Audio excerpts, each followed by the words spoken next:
still have this slight inkling of embarrassment about the fact that I have to work gig economy jobs in roles to supplement some of my income. I'm getting absolutely nowhere in the job search, and that there's no... Welcome back to Common Sense Lab, where we break down the real world issues people are going through with actual data, not just feelings.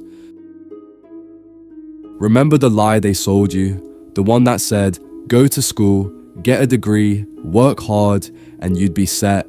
And now you're sitting in a hot car at 2 p.m. waiting for a £3 delivery order that barely covers your petrol. Or you're staring at your screen, watching your hopes dwindle with the 58th rejection email, wondering what the hell else they want from you. Or you're refreshing your inbox like a zombie, praying someone will finally call you back. This isn't laziness. This is what it looks like when the system fails smart, hard-working people, then blames them for the failure. These are all real people, and they're not alone. You're not alone. No one should be blaming you, but we are here to reveal the game. And this video, it's not motivational, it's a wake-up call. As someone who left the 9-to-5 life about 7 months ago, there is not many things that embarrass me. Not many things at all that embarrass me. I mean, I come on TikTok and yap about anything and everything until I'm blue in the face. Like, there truly is not a lot that can embarrass me. But there is one thing that I am still slightly embarrassed about. And I'm going to share it with you like I share everything else, okay? I still have this slight inkling of embarrassment about the fact that I have to work gig economy jobs in roles to supplement some of my income. And I know that this is something that is so stupid. I know it. But for whatever reason, because of the way that I learned to go to college, get a degree, do things the right way so that I could be set up for life, and then I ended up pretty much eating shit throughout my entire 20s. I know that I was spoon-fed a big-ass lie, but I still live with the remnants of what that societal pressure puts on people that are in my generation, and even people that are coming after me that still believe in the idea that getting a college degree is going to set you up for life, when the fact of the matter is it really is not. Especially if you're an entrepreneur, society is not set up for you to succeed. Unfortunately, you have to pave your own way, right? But anyway, I'm saying all of this to say that even though it is still something that embarrasses me, I use my platform, TikTok, and just the gift of gab that I have, as exposure therapy. Because I know that the more that I talk about it, the more that I normalize it, the more that I make it an everyday part of my routine, the more that I show up consistently on TikTok and talk about it to my platform, to my people, to my community, the more normal it will become to me in my head, hopefully, and in my heart, that I am normal. I'm just like everyone else. And it's fine that I have to work sometimes jobs that I don't want to do in order to supplement my income. But I do it because I am afforded the privilege and the opportunity to be able to chase and pursue my dreams.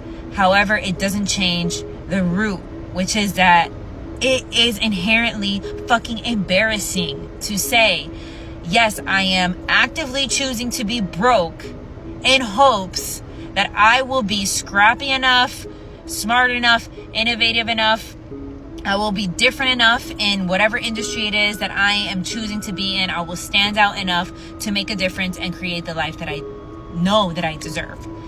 That is really hard work to do. And it takes persistence, and it takes fighting every day. And it takes unlearning and relearning and just learning and how to instill a newfound confidence in yourself that money cannot provide you. So I just want you to know that you're not alone. I'm right here with you. I literally wake up and I have this battle with myself every single day, and definitely on a weekly basis. I talk to myself like I'm a loser. I'm not gonna lie. I talk to myself like, what are you doing with your life? Why are you making this difficult? Why can't you be like everyone else? Why can't you just choose the normal route, the easy route? You have to make things so difficult for you, and we could just be getting a steady paycheck and accruing our PTO and having a normal life like every other 29-year-old in this world that has a college degree and that has some sense of normalcy in their life. But instead you choose the hard route. I have those conversations with myself on a weekly basis. It's really hard. is really, a lot of weeks are harder than others too. But it takes a lot of retraining mentally to just even exist as an entrepreneur in a world that is not conducive for us. We are not welcomed in a lot of spaces. We don't fit in a lot of boxes. So you have to fight every day against those societal norms, the things that you were taught, the lies that you were fed.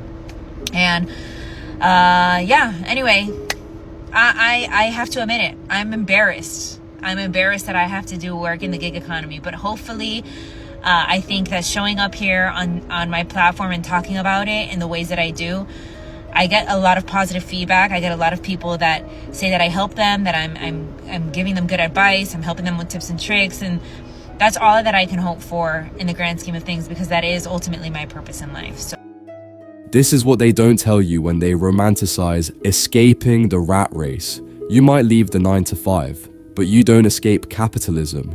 You might escape a desk, sure, but land straight into delivery shifts, survey sites, and praying for one decent gig that isn't 14 miles for £3.75. It's just a different kind of rat race with shittier benefits.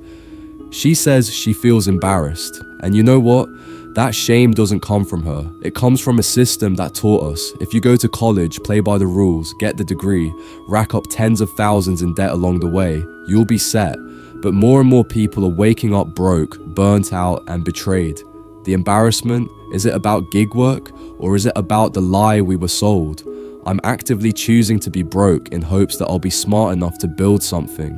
That's the new Western world dream, not to thrive, just to survive long enough to maybe thrive. See, this is the hardest part about being a full-time gig worker. You see, it's 2 o'clock in the afternoon, right? I've done no offers. I'm talking terrible offers all day, not seeing much all day, high mileage offers, not worth doing, okay?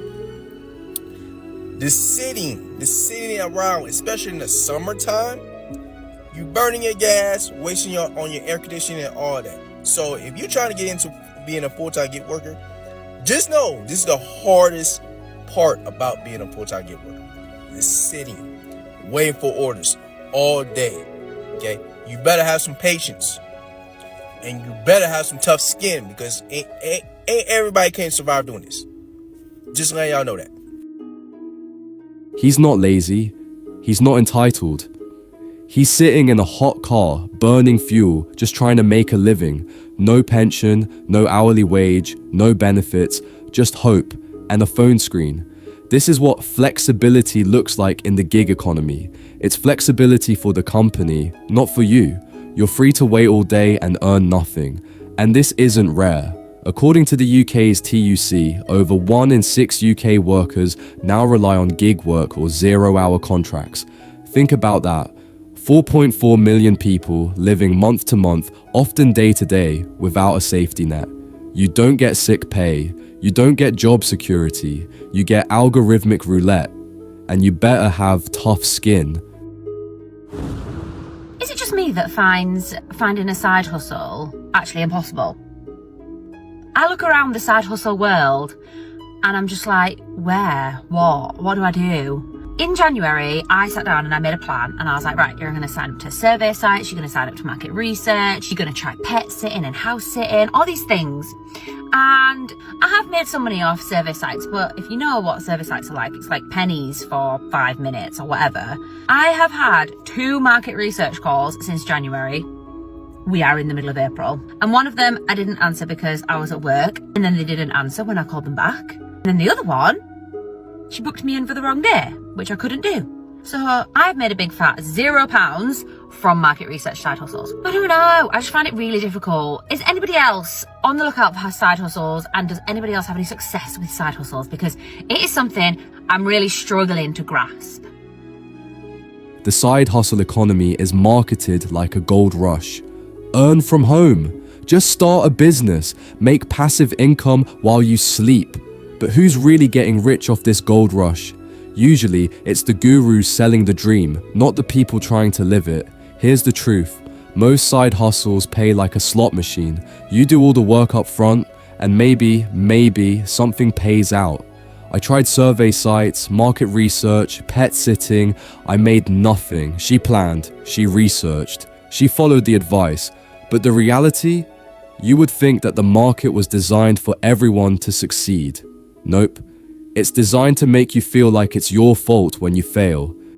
One of the most soul-crushing things about being unemployed and on universal credit is having to go to the job centre every week just to say the same thing, that I'm getting absolutely nowhere in the job search and that there's no interviews or like nothing is happening. It's just rejection emails. Having to reiterate that every single week to them.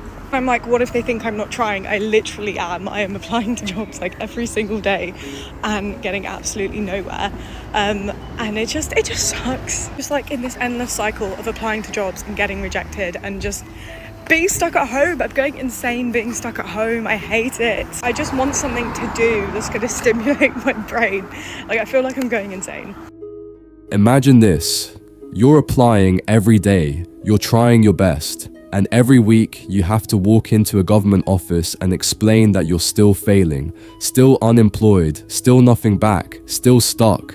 The job centre isn't support, it's surveillance. What was once intended as a safety net has become a bureaucracy designed to make you jump through hoops, proving your worthiness for scraps.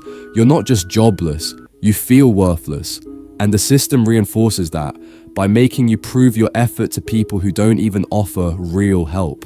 And behind that, a labour market where over 1 million people are unemployed in the UK, but employers are still struggling to find the right candidates. So who or what is broken here? Is it genuinely the millions of hard-working people constantly on the brink? Or is it the system itself keeping them there?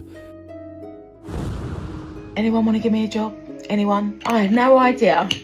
7 months in, I'll still be unemployed. I'll file some papers, I'll write your letters for you. Nobody's even interviewing me. I've had 2 interviews. I've got over 10 years experience in what I do, and nobody wants me. Each time I get a rejection email, honestly, I feel like I'm going to be sick, because I don't know what to do anymore. I feel so lost, like so confused, like I don't know how many more applications I can write, how many more cover letters I can draft. Is anybody else in the same boat? Over 10 years of experience. She's not new, she's not inexperienced. But the system, it doesn't care. You can be talented, driven, articulate, kind, and still be met with radio silence, because what you're witnessing isn't merely economic strain, it's an outright emotional trauma. Forget motivational platitudes. This is a warning. We are breaking people in the name of labour market efficiency. Fancy names, they call it lean staffing or optimizing talent pools. But what it means is they are discarding human potential, because for a system that only sees profit margins, you did everything as best as you can and the way that they told you. You got the degree, you applied, you hustled, you adjusted, you pivoted. What more do they want? This system is not broken, it's working exactly as designed.